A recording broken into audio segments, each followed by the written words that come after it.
The opinions expressed by the host and guests on Where Did the Road Go are their own and do not represent those of WVBR or its management.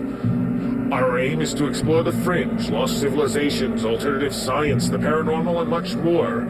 Join us on the web at wheredidtheroadgo.com, where you can send us questions for our live or future guests via email or the live chat room. And remember to subscribe to us on iTunes.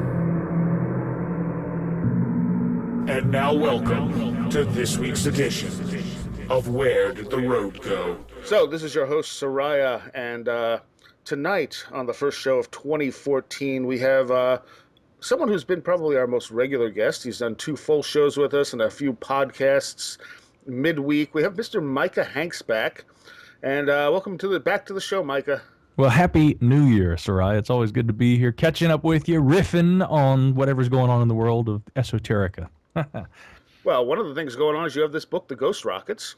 Oh, yeah, I heard that you read it eventually, or had reviewed it. Well, I guess that entails reading it, too, so you read and reviewed it. Indeed. Yeah, thank you for that. Mystery missiles and phantom projectiles in our skies. It was a little different than I had expected. Yeah, because I think a lot of people probably have... Well, actually, first I'll ask you, what did you expected of the book, and then I'll tell you what I think most people get from it. Well, my familiarity with the Ghost Rockets is the stuff Keel covered, which was the Sweden waves. Mm-hmm. And I was expecting stuff pretty much along those lines of these mysterious, seemingly missiles or rockets that no one could ever find any trace of. Whereas you went all over the map with it. Yeah. As a matter of fact, when the book was first announced, Lauren Coleman, not just cryptozoologist, but of course, Fortean all-round extraordinaire, Lauren tweeted at me and he said, ufology before it was ufology. And of course, what he's referencing is what in the first chapter of the book I do talk about, and that is the wave of rocket and missile sightings of unexplained origin that occurred over Sweden in 1946. And what's interesting about that is that while there are skeptics, and one noted skeptic, and a guy who I've met and talked to, and I actually respect, he's written for Fate magazine over the years, and as well as a lot of the more skeptical publications, but Bob Schaefer, who used to work very closely with Philip J. Klass, he has examined the ghost rocket thing, and he lends to this what I think most proper historians would, and that is the perspective that there was probably a lot of war nerves, or war nerve-esque psychological phenomena going on. And if you're unfamiliar with the term, anyone out there, what we're talking about is just immediately after the Second World War. If you're in Europe, naturally people were concerned about the possibility of a new war erupting, possibly between the Western Allied powers and Russia, who emerged as a superpower following the Second World War. The rocket propulsion programs that had been captured from Germany that were split up between Germany or Russia and Britain and the United States. All these kinds of things led to a lot of concern immediately after the war. People weren't sure how long peacetime maybe would be withheld and so or maintained. And so naturally over these neutral countries, it was interesting for a couple of reasons that there were apparently rocket sightings that were occurring. One being that, well, these were countries that were neutral in Scandinavia throughout the war, especially Sweden. But then also the fact that the Swedish government took enough interest in these reports that they decided to, launch a full-fledged governmental panel that would investigate this. And this was, in historical terms, the first institution of a ufological study group under a government, under a country's government. So, with the ghost rocket story, yes, it begins in 1946, and that's why I chose to, despite the fact that I look at a lot of unexplained missile incidents throughout the book, some of them that I don't think you could even in any way call them ufological. We start with something that in UFO research has often been examined in that ufological context, and that's where the term ghost rockets comes from. And since it's familiar to UFO researchers, I use that term, and then after beginning with the 1946 experiences, which is funny because actually, although the epicenter of that in 1946 was Scandinavia, the first incident that's actually discussed in the first chapter was a case that was in the summer of 1946 that occurred here in the United States, over the state of Florida, I believe, when Captain Puckett was his name. A man named Puckett had been flying along with his crew, and they had seen a large rocket-shaped craft that almost slammed into their aircraft as they were flying toward MacDill Air Force Base. So, again, it's a global phenomenon that's examined. Then throughout the rest of the book, yes, we look at a lot of more conspiratorial missile-related incidents, including TWA Flight 800, an incident that has fascinated me. And having studied the official explanation, having seen the new documentary about it that I think brings some very compelling evidence.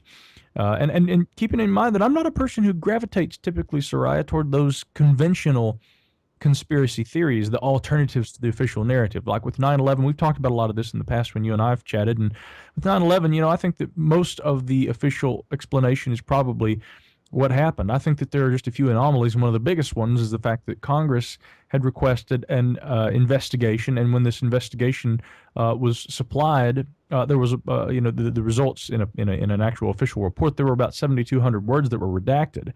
Those who have seen the redacted portion say that there's an incredibly strong tie-in with Saudis, and that there's a Saudi connection that is almost inescapable, and yet it seems that this may have been withheld from the public. There are certainly aspects of 9/11, I think, that are a cover-up without having to say that the entire thing was an inside job or a false flag.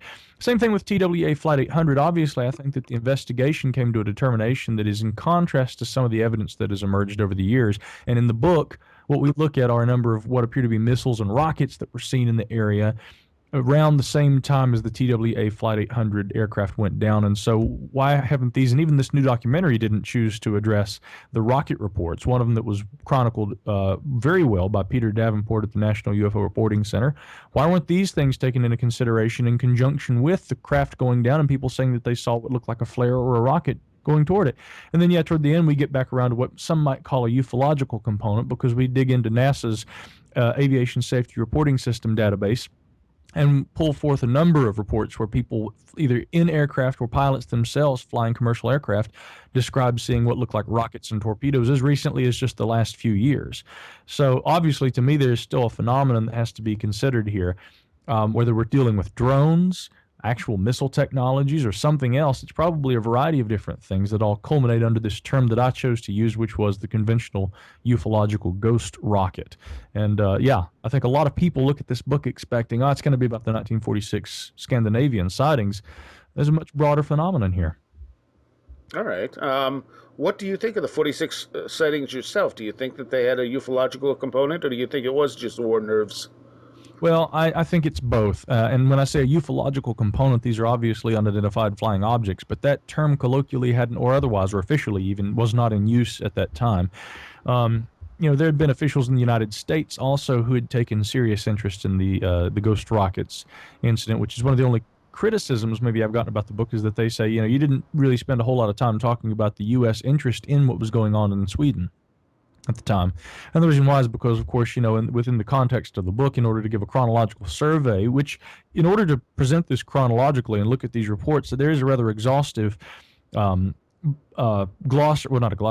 index in the back of the book that lists chronologically virtually every report of a missile-like or a rocket-like incident that I could comb through, databases and websites, periodicals, newspapers, magazines, and gather, and they're presented there as, to give a sort of a timeline of the rocket phenomenon that has been reported over the years. And no doubt there are numbers, probably, hundreds or more of incidents that went unreported or that are more obscure that I didn't manage to find. But that's probably the most exhaustive survey that I know to exist that's presented there in the back of the book. But that said, I think that war nerves certainly contributed to what was going on in 46. People were obviously on edge.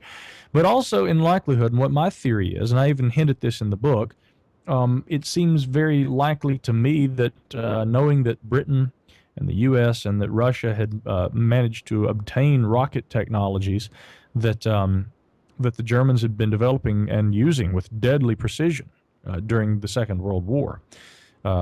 It seems very likely to me that over the neutral countries of Scandinavia, somebody was probably administering tests with these ballistic devices, with these rocket devices, or some similar technology. Guided missiles maybe were being tested, and there may not be an official explanation for who was conducting these tests or why they were being conducted. But I mean, again, I think that if we see a technology that at that time was only in its infancy still, but had nonetheless been war approved and field tested during the conflict, it seems obvious that we were looking at a physical earthbound phenomenon. We just didn't know where it came from. And I doubt sincerely that any of the officials on the panel that the Swedish government formed. As a matter of fact, there was his name escapes me at the moment. May have been Eric Malmberg. I'll have to double check that, but he had been quoted years later talking about the fact that those of us on the panel, most of us were convinced, even though they came to the determination about what was happening, very similar to that of the Condon Committee, that they said that there was no scientific evidence that they could retrieve and present that said with certainty that there was an actual phenomenon. But the panelists, despite having physical scientific proof, they nonetheless felt strongly that there was a phenomenon. And furthermore, he said the thing is that what was being described was some sort of a cruise missile or guided missile technology, but in 1946, in that part of the world, it didn't exist yet. And so to me, what it points to is the idea of there being secret weapons and aviation technologies that were being developed. I don't think people were crazy, and I don't think that the plethora of reports, sometimes numbering literally, dozens per day, in certain parts of Sweden, especially in Scandinavia, throughout that summer, June, July, August, I suppose, of 1946, the number of reports that were coming in, to me, precludes the possibility that it was completely war nerves.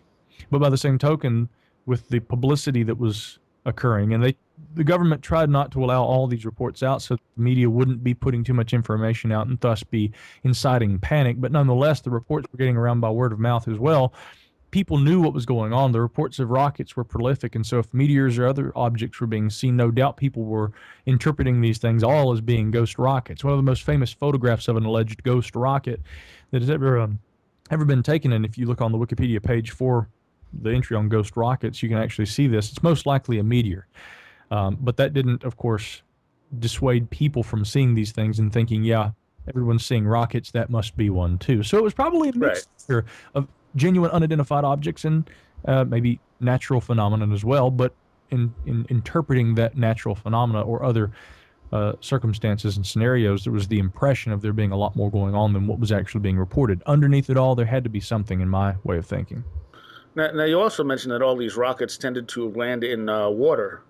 A lot of them did, And none were ever recovered, were they? None were ever recovered. There were some extensive investigations. There was a book called Phenomenon that was edited by the late Hilary Evans that came out a few years ago, and it has contributions from Klaus Svan and some of the very best the Swedish UFO researchers.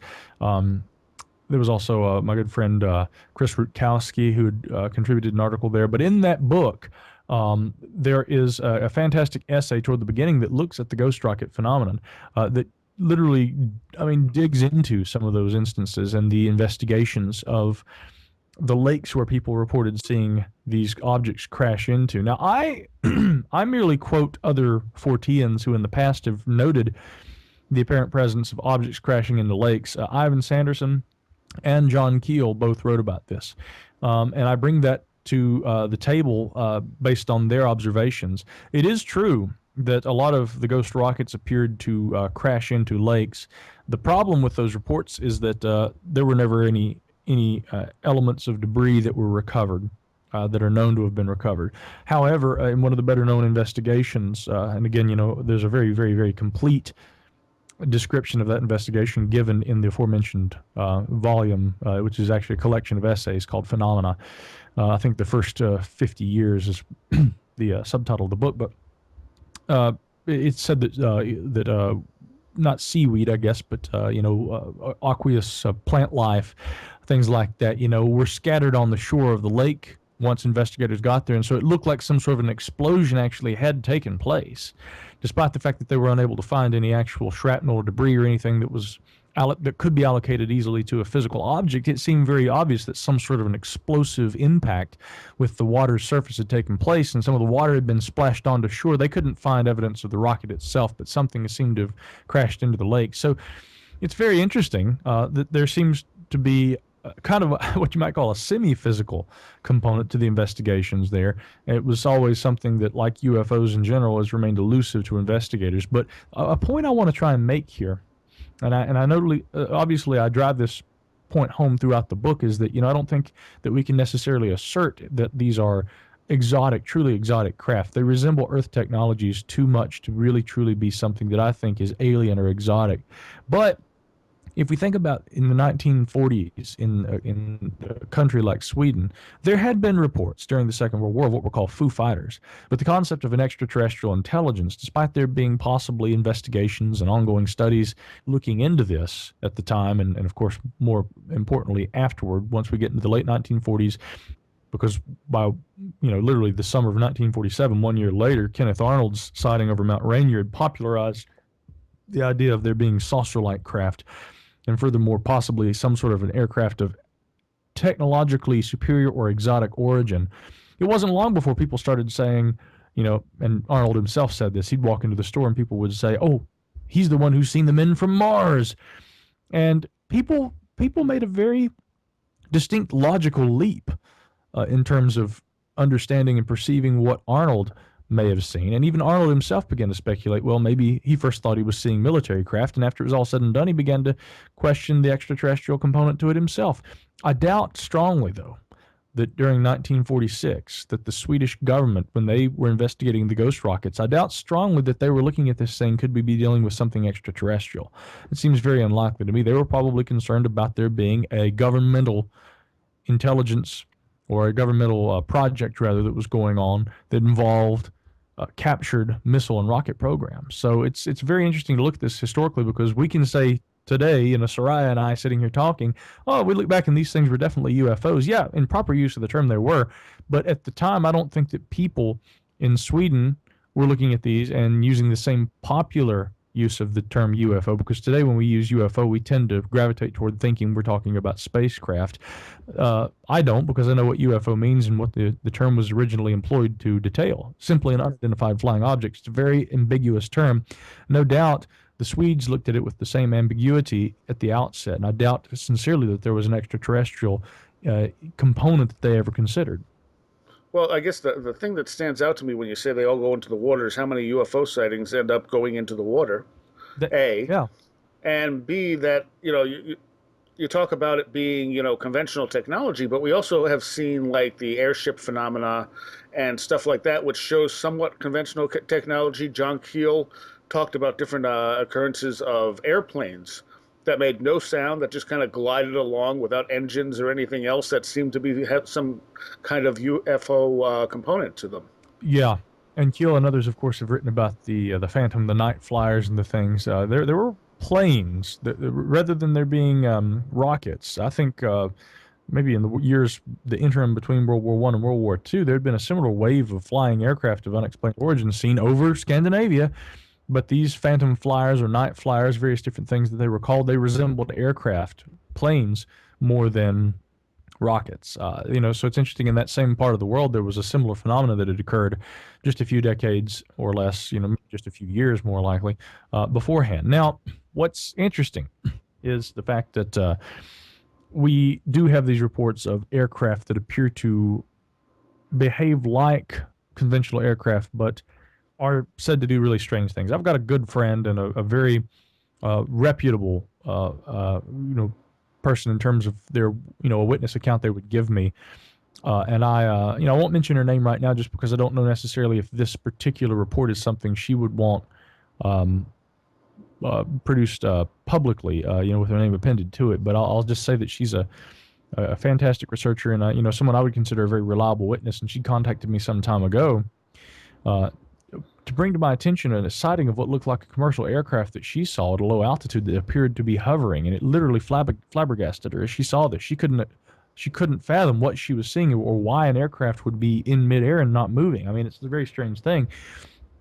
There are reports of these kinds of things going on. When it comes to the Airship Reports, in the 1890s, there are researchers, and I think this has been posted to Anthony Bergalia's blog a few months back, but there was a link associating the reports of airships at the time in Southern California in the 1890s and actual patents that were filed, and they still exist in the U.S. patent records, for airships that are remarkably similar in their proposed design, not only to the airships that were being seen allegedly over Southern California, but also to some of the, believe it or not, with their long tubular shape and pointed nose in the patent drawings that are provided, they resemble some of the rocket-like craft that were being reported in the 1940s, which I discuss in the Ghost Rockets book. So I've wondered often, and a lot of people say this is really improbable, how a variety of aviation technology could appear and be implemented extra governmentally by private groups,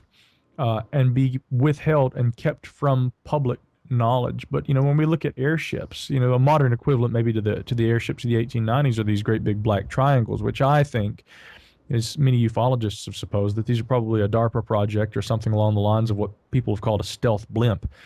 I have many personal friends who have observed these craft. I don't doubt that they exist, and frankly, my belief is that they're a government technology, but I wonder if at different periods throughout history, there have been extra governmental programs that nonetheless could be occurring under the guise, or rather under the oversight of a government organization, but subcontracted to different organizations and entities so that government organizations themselves don't have to claim liability for these projects. I know this happens all the time in the world of the black project and black budget. It seems likely to me that the answer to a lot of the mysteries in the world of UFOs, and the reason why some of these things look like conventional aircraft that behave in strange ways, is probably because there are entities and organizations that are testing different kinds of aviation technologies, and they're able to keep off the record and out of the history books because of the necessity for secret projects carried out by world governments over the years. It doesn't stretch my brain too far to think that there is an entire chapter or two or three to the history of aviation that most of us are unaware of, based on the necessity for secrecy, especially during wartime.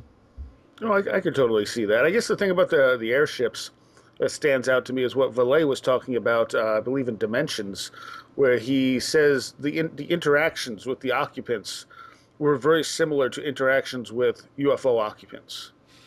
Yeah, I mean, you can't deny that parallel. I'll tell you, my personal interpretation of that is that belies, I guess, more the psychological component, I suppose. The psychological component to this being that I don't doubt that there are instances where an actual technology is occurring here. But the thing is that when we talk about people's alleged encounters, I think that, for instance, there's a legitimate story being told about flying saucers. Whether or not they're actually saucers is debatable, and I've written articles about this just as well. You got to keep in mind the use of the term saucer was in reference to the movement of the craft that Kenneth Arnold saw. He initially described them as being kind of crescent-shaped, and I think that he was both a reliable observer, but someone who also was striving to try and make sense of something he didn't get a fantastic look at. He observed them pretty well, but from a distance. He described the erratic behavior like saucers skipping across water in terms of their flight path. Forever and ever since then, we've talked about flying saucers. And then within a few short years, we have these contacts in the desert, with George Van Tassel and George Hunt Williamson, and of course, most famously, George Adamski, the three Georges of ufology there, or at least of the contactee era. In all likelihood, it seems very unlikely that those men were having genuine contact with people from Venus or from other planets or from anywhere, for that matter. And although there's some fascinating, compelling, speculative research that Joseph Farrell and others have done, even Joseph he puts out ideas I've noticed in his books that are very compelling in terms of insinuating that maybe that there's a human component to this and a psychological warfare component to it. But by the same token, when I've spoken with Joseph, I interviewed him once. We've emailed just a little. He kind of downplays the idea of there being a literal saucer element. So trying to understand exactly what's going on is very difficult to me. Now, that said, I think that there is a valid real phenomenon, whether or not we're talking about actual saucers or some sort of other craft that maybe take on varieties of different forms, and that the psychological expectation being this cultural meme of flying saucer, that psychological expectation has to be fulfilled whether or not a person is consciously aware that they're doing it. That sounds for a lot of people probably, a proposition that's strange credulity, but I mean, the mind really can perceive a lot outside of what is actually happening in these sorts of instances. Now, bringing that back to there being this parallel between the mythology, if you want to call it that stems from the airship era, and then the UFO contactees and whatnot, I think we can acknowledge the phenomenon going on, but then also probably a bit of tomfoolery that came out of the mythos that was beginning to build itself around the flying saucer conundrum that occurred during the 1940s and 50s and 60s. And therefore, you have people like George Adamski that were probably more, imaginative storytellers, and maybe people who even to an extent were a little off kilter psychologically and in terms of what they're, I mean, I don't want to say that these people were psychotic, but I think, there are a lot of different things that motivate people to tell a story that is not true. And I've known good people for years who I know will lie from time to time because they feel perhaps a necessity, they get a fulfillment out of it, they get attention, they have insecurities and they feel that they have to be able to make up for these insecurities, and so they will, stretch the truth sometimes to great degrees. I mean, this is just human nature. It happens. And I think arguably in the midst of an actual phenomenon, there are people who may tell stories that are far beyond what actually has happened. So looking back at those airship stories, it's interesting because Valet compares all these interactions between people and the alleged occupants of these craft.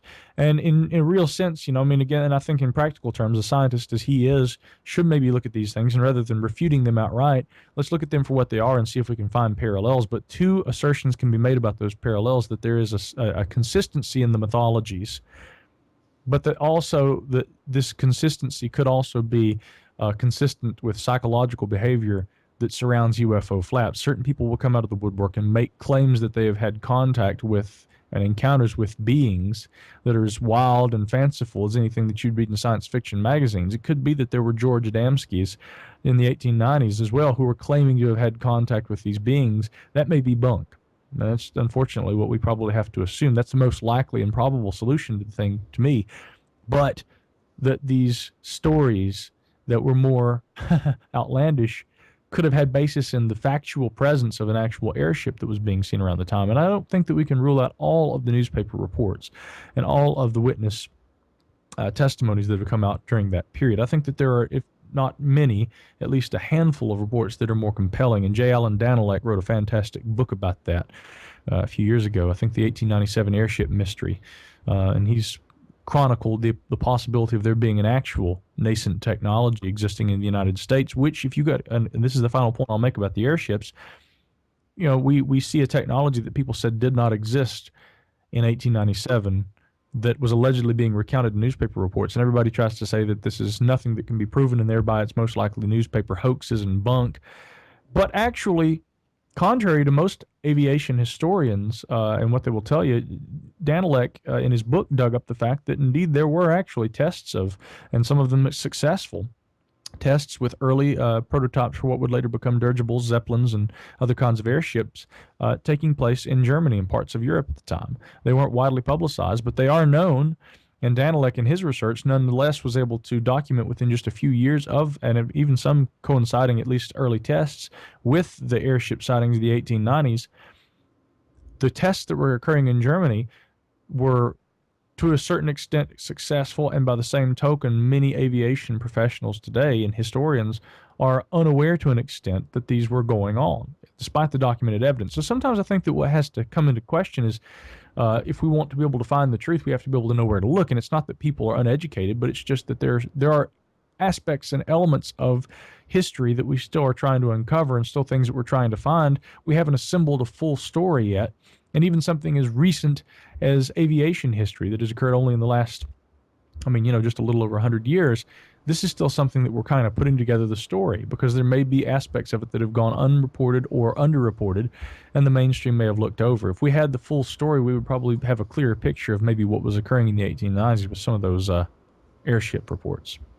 And I'm sure that's entirely possible. I've always wondered that myself, because it wasn't that far off from when we had our own actual airships. But I also still stick to you can't just dismiss the strange reports. It's kind of like what nuts and bolts UFO researchers do, where they just throw out the high strangeness reports and assume that those are people making them up, and they may not be. I'm sorry, you're right. I've grown more skeptical over time because of my own interest and leanings in this, and I think that offends a lot of people. And I don't mean to be offensive, and not with you, but I mean with other people. you and I could bat ideas back and forth all day. That's pretty obvious. That's why you keep having me back. But, but you're right. I think that by the same token, and I'll quote a skeptical friend of mine, Sharon Hill. She had written a piece for the Huffington Post about attending a paranormal conference. Now, Sharon, of course, is very skeptical, and yet I also knew her to be a person from personal correspondences, and you see also things that she tweets about it. She's regularly frustrated with the way that the subject of cryptozoology is printed or presented today. She has an issue with, for instance, the presentation that we see on a program like Finding Bigfoot versus legitimate credentialed researchers who are trying to study and present a logical, scientific, academic approach to the study of cryptozoology. I don't think that Sharon's someone, although she's not all that demonized in the community, and I, frankly, would demonize anyone who would demonize her. I've always liked Sharon, and I think that she brings a lot of really good, hard-lined, skeptical and needed skeptical perspective to the paranormal phenomenon. And yet, by the same token, I don't think she's someone who's ready to discount every report of a Bigfoot.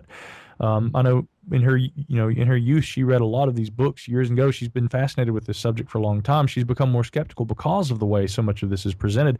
But deep down, like the Goodalls out there, and like the John Napiers, and like Micah Hanks here, I think we all want to know that want to believe that there's a phenomenon, but we want better evidence for the existence of that phenomenon.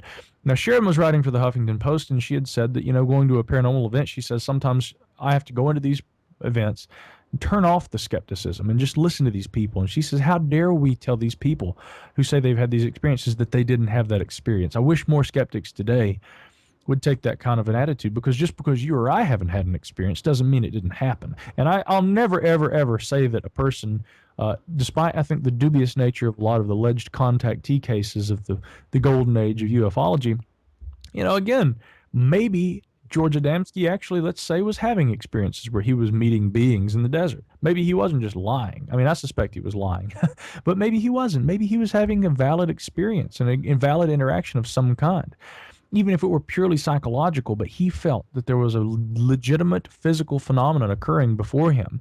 That does not remove the possibility that he could have been reporting to the best of his ability, depending on his mental state, what was occurring in his life and what he was perceiving around him. Now, again, that doesn't remove the possibility of a physical phenomenon or an unphysical phenomenon, non-physical, semi-quasi-physical, as Valet would often say. There are some pretty high strangeness reports that come out over that have come out over the course of time, and we can't rule those out. We can't look at all the Dover demons. We can't look at all the Flatwoods monsters. We can't look at all the Mothmen and the hairy bipeds. And we can't say that people consistently always make up these kinds of stories, because frankly, while I say that we should be skeptical about our approach in studying these things, by the same token, the plethora of information available to us seems to indicate more than just a mythology based solely on hoaxes. I frankly think that that's impossible, and just as impossible as some of the more credulous reports that people have held on to for over the years. So there's got to be balance. There really does. And yeah, you're totally right, Sarai. You cannot throw out the baby with the bathwater, even when trying to be skeptical. But the only reason, and I'll say this too about skepticism, the only reason I have gravitated more toward what the skeptics really don't call skeptical. Modern skeptics don't think I'm a skeptic at all. They laugh when I say I'm skeptical. I maintain I'm skeptical because I'm not going to dismiss the phenomenon and try and make a name for myself as a writer as being another one of these guys that can effectively debunk every claim of the extraordinary. Because frankly, I'm sorry, that's a subjective circumstance. That's a subjective approach.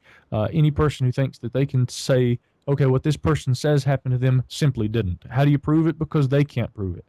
That may not be, I'm sorry, and I don't think that in every instance that, well, they can't prove it and therefore I don't have to. That's not a strong enough argument to present against the existence of a phenomenon. Many modern debunkers and skeptics think that that's the way that we have to be. If they can't prove it, they're the ones making the incredible claim. I don't have to prove their incredible claim, and therefore they're wrong, I'm right. That doesn't get us any further. That's getting into a philosophical debate of sorts. In other words, it's going to say that you may have had an extraordinary experience, but since you can't prove it, according to conventional standards, it doesn't exist, and I therefore say you're wrong. Again, coming back to Sharon, who are we to say that those people didn't have those experiences? And in doing so, it is to an extent maybe intellectually dishonest, because what we do is we remove ourselves from having to think more deeply about what the experience underlying actually entails and what the phenomenon that could be present, that people are perceiving. You know, if we remove it from our culture and don't have to think about it at all, sure, that makes it really easy for us if we want to call ourselves skeptics and just debunk all possibility of things that may seem extraordinary. But you know, it's intellectually dishonest. It's also intellectually a bit lazy too, because we're removing so that we don't have to deal with it. You know, if we really want to be honest, we have to accept the possibility, but we have to be skeptical in our approach so that we don't fall through the great big gaping hole in our heads. Well, the thing too about George Adamski is he very obviously faked photographs, and did stuff that was clearly a hoax, as opposed to people who don't necessarily seem like they're hoaxing things. And maybe George Adamski had one event that set this all off, and then he continued to create a story around it from that point on too. It's funny because, yeah, that's something I think that has to be taken into consideration. I've seen a lot of people, I wouldn't call Kenneth Arnold a hoaxer, but see, I think Kenneth Arnold had a legitimate encounter where he saw something that truly was strange. I don't know that necessarily based on his explanation that we can rule out something of this world. He at the outset perceived that what he had seen had been some sort of military aircraft, but it didn't match, you know, and still doesn't match any known aircraft that existed at that time. Interestingly, much like the Ghost rockets, which resembled cruise missiles a few decades before they were commonly in use by government agencies and military operations and the like, interestingly, we could perceive, especially what Kenneth Arnold initially reported seeing in 1947 as being similar to certain aircraft that exist today, but again would not have existed for several decades. And we may not be able to say there's a clear match for any known aircraft today, but I mean, certainly what he saw is similar to a lot of these flying wing craft, you know, that even the Germans have begun to develop. It's just, you know, the maneuverability, the speed at which they were flying, the general shape. It didn't match any known aircraft at that time. And so I'm always fascinated when I hear about reports of technology that people have claimed that they've seen that a few decades later shows up, but it couldn't have existed at the time that it was seen. Ghost rockets fit that criteria. So did what Kenneth Arnold saw. And yet after a few weeks even, it was probably just a few short weeks, I'm sure that there were a lot of people in the press, a lot of researchers. Ray Palmer, of course, that went on to found Fate magazine.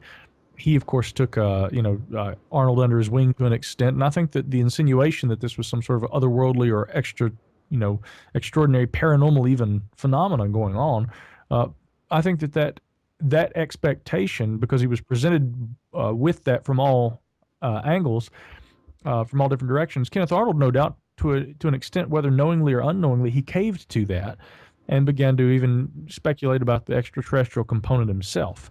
Now, the reason I bring that up again is because if we look at someone like George Adamski, it's very likely that a person could have maybe had an experience and then they feel a certain pressure to cave to conventional expectations. And furthermore, if they want to maintain their moment in the spotlight, could a person who has had an initial valid experience of some variety or believe that they had, would they go to great lengths to try and convince people that they have had ongoing encounters, that they are indeed special? Yeah, I think a lot of people do that. I think a lot of our UFO abductees and people like that, they may be good people, but I think that a lot of them may have had an initial original encounter, and they have, who's to say that they don't have nightmares and dreams that mimic the experience that they had, and they have this perception that they've had ongoing experiences throughout their lives. Not to say that some people haven't, I don't know, but certainly there is a factor. There's a kind of an imposition on people who have had an extraordinary experience, and they want to be able to live a normal life, but they also want acceptance. And maybe in the sense of wanting to be able to feel accepted, they get into a position where they have a bit of pressure put on them to have to kind of replicate that experience that brought them into, public attention and notoriety and fame. Some people don't want that fame. Others, I think, crave it, and they'll do anything they can to continue that. All right, we got to take a quick break. We'll be right back with Micah Hanks. The opinions expressed by the host and guests on Where Did the Road Go are their own and do not represent those of WVBR or its management. Join us on the web at wheredidtheroadgo.com, where you can send us questions for our live guests via email or the live chat room. You can also check out our upcoming schedule, blog, links section, book reviews, videos, and links to our Twitter, Facebook, iTunes, and much more. That's wheredidtheroadgo.com. And you are listening to Where Did the Road Go? And our guest tonight is Micah Hanks. And we've been talking a little bit about his book, The Ghost Rockets, but we've gone way off the path at this point. And one of the things I wanted to ask you to explain to people, you used the term Fortean, and I've used it plenty of times, and I always take for granted that people know what that means, but I'm guessing a good number of our listeners may not know what that means.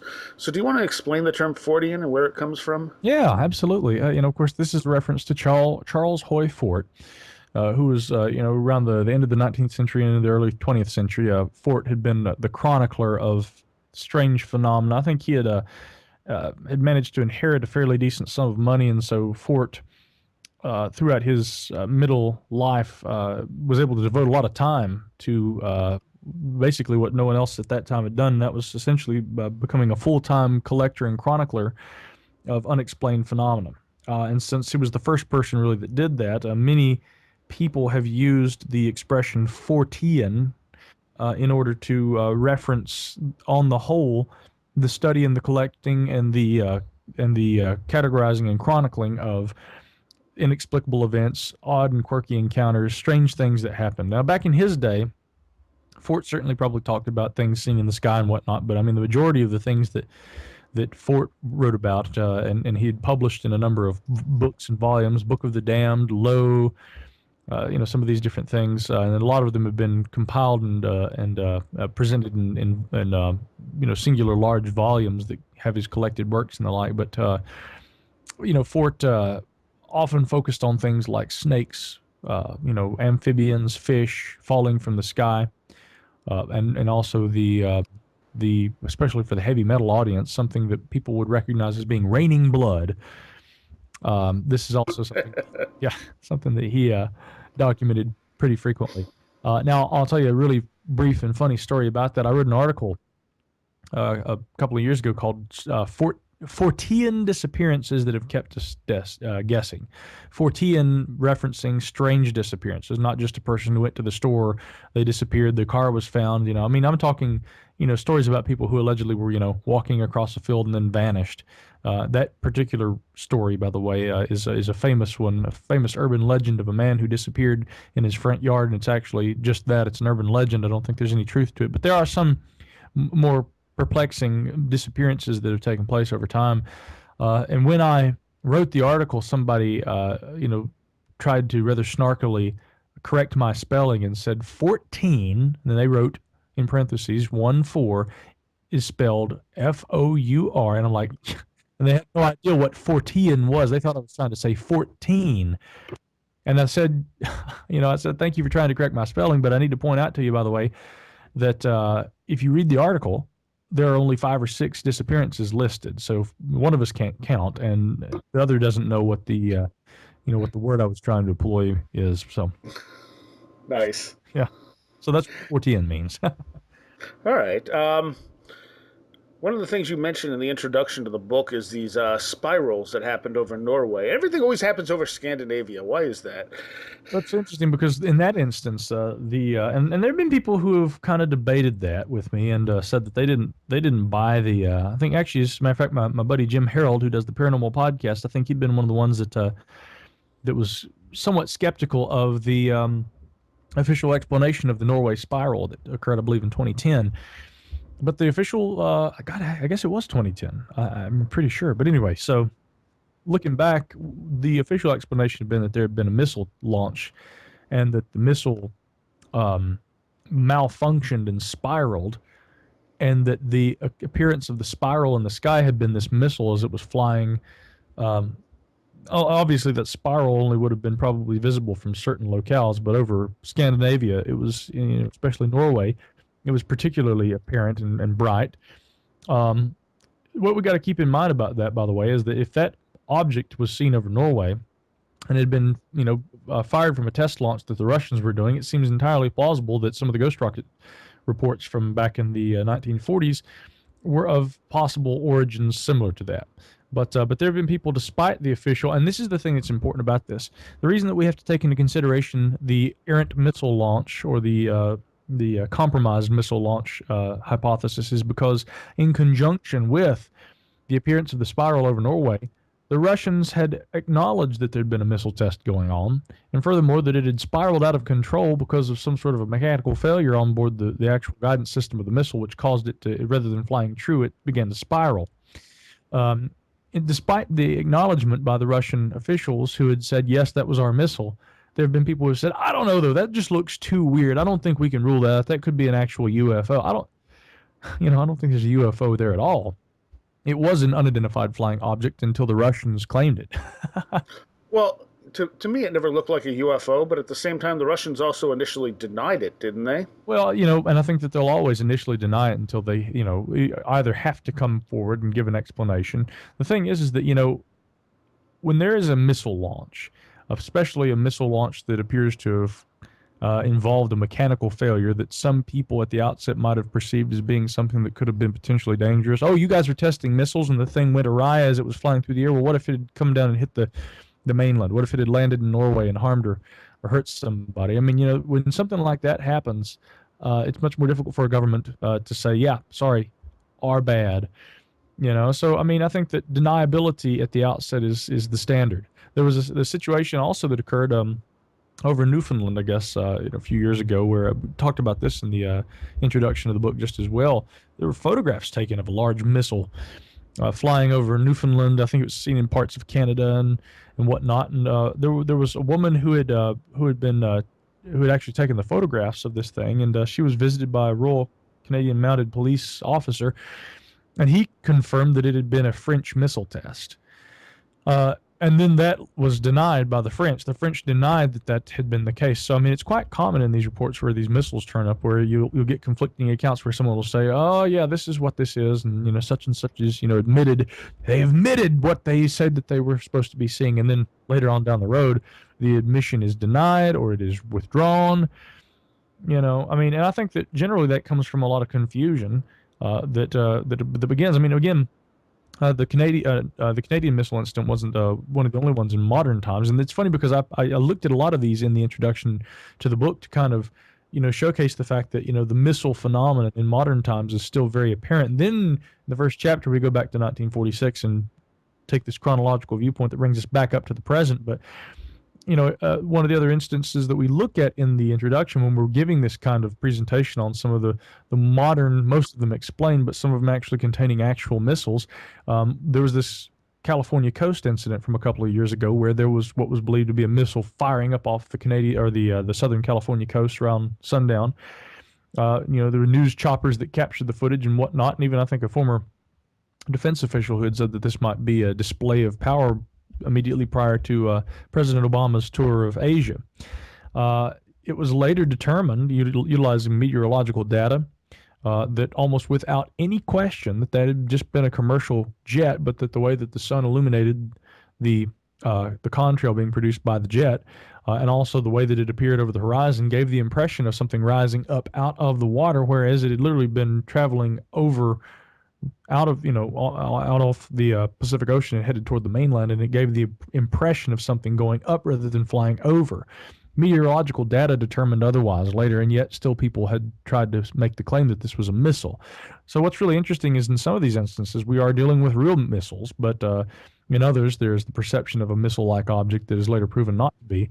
And it's interesting because in every case you look at, there's always this diversity of opinions on what people have actually seen. Some people want to say, no, I think really what I saw really was a missile. Some people want to say, no, it wasn't. Government agencies will either come forward and say, yeah, it was us, or they won't, or vice versa, or they'll change the story. This sort of thing happens all the time, and I think that a lot of the time that the reason for that is just it's a conscious attempt to maintain damage control. You don't want a situation to get out of hand, especially if it involves something along the lines of a missile test launch that fails, and that could involve something that may even be harmful not only to the people of a nation that launched the weapon, but also other nations, because that could lead to an act of war if perceived as such. Now, I might be remembering wrong, but weren't there more than one Norway Spiral? There was one significant one. I seem to recall that there may have been a report less publicized report of something similar that could have taken place in conjunction with another test launch. I know that the same phenomenon has occurred over China in a number of instances just as well, or similar phenomena, I'll say, because there have been everything from natural phenomena, comets and meteors and missiles and everything have been attributed to phenomena that in ufological resources you'll find, spiral objects seen in the sky that have appeared over parts of China and things like that. So I think that the spiral phenomena has been reported in a number of instances. Most often it has to do with meteors with missiles and missile tests and things like that. But I don't know that there was another widely publicized incident that took place over Norway. It just seems like there may have been something. I'll have to dig into that and try and find out. All right. One of the things I wanted to get to before we run out of time here is the TWA 800 scenario. And I wasn't aware that there were missile sightings before and after this, as well as during the time that plane had exploded. Yeah, and that's something that's often systematically overlooked. I think that in some cases, there's this documentary that was produced by, I think it was the Stars television, the movie network. I think it was an original documentary presentation that they did. And I was able to see it back during the fall. Fabulous documentary if you haven't seen it, and I really recommend it to people. It's very interesting because I think that there is some very compelling data that's brought to the table. And during an interview on Megyn Kelly's program on Fox News, one of the physicists, he's a not a government employee or anything like that. He's a civilian physicist, but he took a personal interest in the TWA Flight 800 crash. And he was in this interview featured, and this is something that can be found on YouTube, but the gentleman is talking with the FBI director who had overseen the TWA Flight 800 investigation, at which time the man had stated that he thought that people who have come forward now and changed their determinations about what they had investigated and what they had determined about TWA Flight 800, people he said that were not brave enough to do it when they were afraid of losing their jobs or whatnot because of the political backlash of saying a missile had happened. He says that they were cowards and that these people should have said something when the investigation was actually ongoing, as opposed to 15 years or whatever later. That was 1996, so I guess we're looking at what would that be? Actually, gosh, we're coming up on, with it being 2014, we're looking at almost 2 decades now. Yeah. So, but again, he was very initially he plays down in this interview segment the idea of there being any conspiracy and says, I'm sorry, the report was there. We all looked into this. The FBI had considered a missile possibility early on, and we ruled that out. But that after being approached during the interview with the possibility that there's new evidence, he says, I don't think it's very, very noble of these people to come out, 2 decades later almost, and have change that story, which is an interesting statement, because think about what's being implied here. Okay, maybe there is evidence that is contrary to the official determination about what brought down TWA Flight 800, and yet we can't acknowledge that now because the official investigation didn't take place. But we'll ridicule people who come forward and try and offer that investigation or that information now that there won't be so much political backlash. They should have been brave and should have said that then if they had knowledge. And I'm just thinking, guys, maybe it's not that easy. One of the issues that a lot of these investigators had claimed that they had faced was that they didn't have access to all the information that they needed, but that they felt adamant that the FBI had been withholding certain information about the investigation, and that there was very little that they could do apart from what the FBI allowed them to do and what the FBI allowed them to investigate. And now, years later, many of these people have come on the record and said, yeah, we felt that the FBI was controlling aspects of this investigation. And again, specifically, the other they I'm talking about is the National Transportation Safety Board, who had been involved with the investigation. They handle aircraft, they handle crashes and investigation for the cause of crashes. The FBI, of course, was investigating this because a civilian aircraft had gone down. Many people would claim that they'd seen an object maybe headed toward it, a missile-like object, and of course they were investigating the possibility of there being a terrorist act. And the FBI really kind of had a stranglehold on that. So I recommend that documentary to anybody who'd like to see it. And there's some very compelling data that comes out of it. One thing they don't address, though, And maybe that's because they're trying to focus on the actual investigation and what may have been left out and maybe what could have been, to use the popular conspiratorial term, covered up. What they do not address is something that circumstantially, I think, has to be taken into consideration when looking, historically at TWA Flight 800. And that is that if we say that there's a single missile incident that people claim that they witnessed taking down a plane over, well, actually, what would it be? I guess it's Long Island Sound, right near JFK Airport, where they've been flying out of. If they witness a single incident where an object of some sort appears to be flying toward an aircraft and then it explodes and goes down, that's one thing.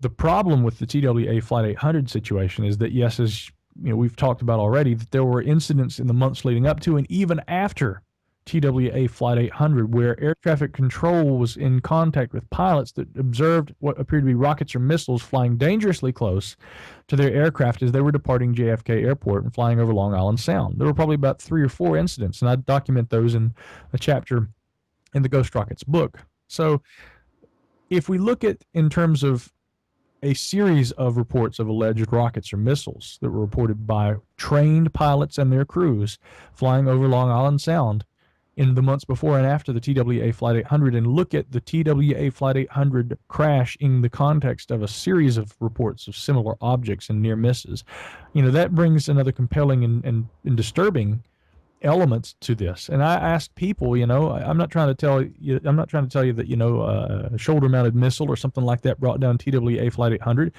but, look at what independent investigators and also NTSB researchers have come on the record and said now. Look at the stories and the reports that have been gathered by Boston Air Traffic Control and other, as a matter of fact, there was an Association of Retired Aviation Professionals. It was an organization that was formed by a former crash investigator named Bill Donaldson. They also dug up a number of the reports of missiles that were seen around the time or objects like missiles. Look at the new evidence with TWA Flight 800 in conjunction with the missile reports. And please I think anyone would probably see a dangerous pattern there.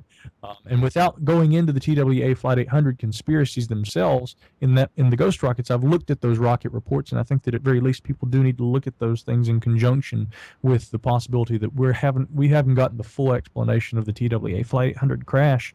There's something going on, and that pattern is very disturbing to me. And why would we have these missile launches, and why would nobody look into them? Who would be launching the missile? That's another thing. Yeah. See, that's the issue, is that there was always this conspiratorial attitude that there'd been a Navy ship out there in Long Island Sound that had been launching test missiles, and one accidentally took down TWA Flight 800. And I find that unlikely because, the thing is over a well-trafficked civilian airspace. These are flight paths that are going to be known to military and naval operations. They're not going to be out there near one of the most heavily trafficked commercial airports in the United States, or and probably the most on the East Coast. They're not going to be out there testing missiles in an area like that. And the idea that a Navy test accidentally brought down an airplane, that sounds absurd to me. And I think probably Bill Donaldson and the retired aviation professionals that he assembled, who began their own independent investigation, I think that they leaned more toward the idea of an actual act of terror that had been carried out by someone who probably was utilizing a shoulder-mounted missile. I think their feeling was that it could have been launched from a boat on Long Island Sound, but that somebody launched a missile at this craft. Now, if people want to look at the broader rocket phenomenon that we look at in the Ghost Rockets book, that is, stemmed from, and again, I don't think that all these cases of rockets that I discuss in the book are in any way, and I don't try to push this idea either, that they're all one singular phenomenon that's being documented. We're documenting cases that involve projectiles over the years, over the decades, that probably stem from a variety of sources. But if you want to look at things in the broader picture, these reports of rockets that can fly and do strange things and that carry on strange little tactical maneuvers and all this kind of stuff. A really good one was reported, took place over the Bahamas in the 1980s, and I discussed that in the book. Some of these objects behave in ways that are not consistent with most missiles and rockets and things like that. Where do these objects come from? Who is controlling them? What are they, and why are they being flown or tested? And most importantly, and coming back to what you were just asking, Soraya, why do they appear over Long Island Sound in the months and weeks leading up to and after the TWA Flight 800 crash. I mean, somebody has to be behind this, but that's the last place that rockets and missiles of any kind need to be flying. It just doesn't happen. So I don't think that there's much credibility to the idea of a nuclear surfacing and testing a rocket in an area like that. The idea of military tests going on in those kind of areas is pretty absurd. But we can't rule out the possibility that somebody or someone had been involved in a rocket or a missile launch, and that's why there have been many people who have said that perhaps a shoulder mounted missile, a weaponized kind of a situation like that very well could have been at play. And the bigger question is, why weren't these investigated before they hit the plane? Why don't any of the people who are... Yeah, exactly. I mean, the thing is I would love to... There is mention of, because of a number of objects seen in the sky, and they lean heavily toward, meteorological data. I mean, we're talking about like natural phenomenon, meteors, things like that, over the northeastern skies. They do mention that in the NTSB report, and therefore due to the prevalence of meteor sightings at the time, the possibility of a meteor striking the plane was investigated too. But think about this. It was found to be statistically almost impossible, not impossible, almost impossible statistically for a meteor to strike a moving plane, and that was ruled out. And yet, according to the report, that was nonetheless something that was explored. In other words, they were looking into the possibility that some sort of a flying object collided with the plane. And that is what can be directly inferred from aspects of the investigation that was released in the official TWA Flight 800 NTSB report. Now, then again, that's maybe not all that revelatory, because as we know, the FBI from the outset had been concerned and stated publicly that they were afraid a missile could have taken down the plane. After their investigation, they claimed that that wasn't the case and that they have no evidence that supports that. I think that there is some evidence to the contrary that shows that there was possibly an explosion that occurred outside the craft that brought down the plane. And again, this new documentary on the STARS network, the TWA Flight 800 documentary, I mean, it provides, again, what and again, I'm pretty skeptical about these sorts of things. I was surprised. I expected that I was going to probably think that this was a really, a very conspiratorial, presentation. It wasn't as conspiratorial and sensational, I guess, is what I'm thinking, as you'd think. It was a very reasonable presentation that seemed to have a lot of good data that has to be taken into consideration. But here's what I believe, and this is the thing. I've often been criticized, for not putting my opinions out there, and the reason why is because if we don't have a full data set, I don't believe that we're lending anything to the argument by making bold suppositions. And if I've only got so much data with regard to a certain topic or a certain investigation or a certain element, with regard to ufology or something, I can only speculate so far.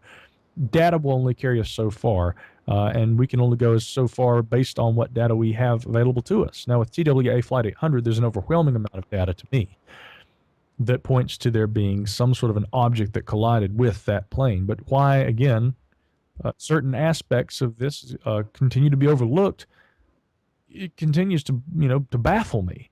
And the only way I can perceive this is that there are people who just don't want to acknowledge an attack or an accident, a horrible accident that may have occurred.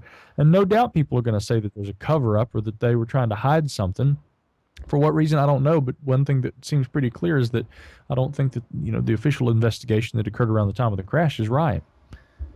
All right. Well, your new book is The Ghost Rockets, Mysterious Missiles and Phantom Projectiles in Our Skies. We've been talking with Micah Hanks, and there was you do deal with some UFO-type encounters in here as well as real missiles. And there was one that really amused me where a plane almost hit an inflatable shark and mistook it for a missile somehow. Yeah. But, all right. So what do you have coming up? Anything people should know about? Oh, gosh. Everything and nothing all at once. As you know, I'm going to be going on what's called the Ancient Alien Cruise, which is interesting. And although it's called the Ancient Alien Cruise, I think that's a popular subject these days. David Hatcher-Childress will be with us, Dr. Robert Shaw, Hugh Newman, and I. My lecture's going to be on, and again, it's going to be what I think is a very fair and balanced presentation on the idea of giant skeletons that have been unearthed throughout the Americas. This is a fascinating subject to me. Of greater interest to me is probably, while there's a lot of data about giant skeletons in the Americas, I'm more interested sometimes in some of the reports of skeletons and skeletal remains that have been uncovered in other parts of the world.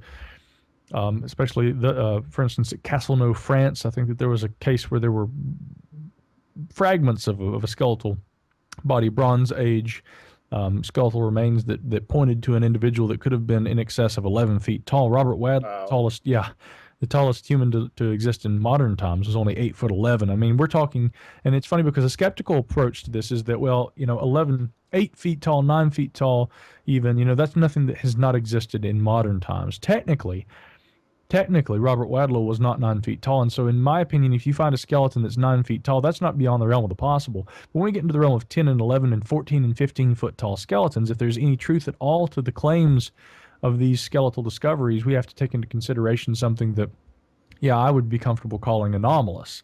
And so I'm going to be presenting a lecture on whether or not there's credibility behind those claims, and looking on the whole at the historical study and discussion of the alleged giants that existed in the Americas and perhaps elsewhere. That's what I'll be talking about on the Ancient Alien Cruise. And then after that, who knows? Gosh, so much going on, but glad 2014's here. And as a friend of mine said, let's go ahead and drive a stake through 2013 to make sure it's gone. And you got 3 radio shows, Micah Hanks' program, the Gralien Report, and Middle Theory. Right. And people can find all this at micahhanks.com? That is correct, my friend. All right. Well, thank you very much, Micah, and have a good cruise, and maybe we'll have you back to talk about giants at some point. Well, let's do that. We should just make that the next topic of discussion. I'm sure I can ramble on about that as well as the best of them. All right. Thank you so much.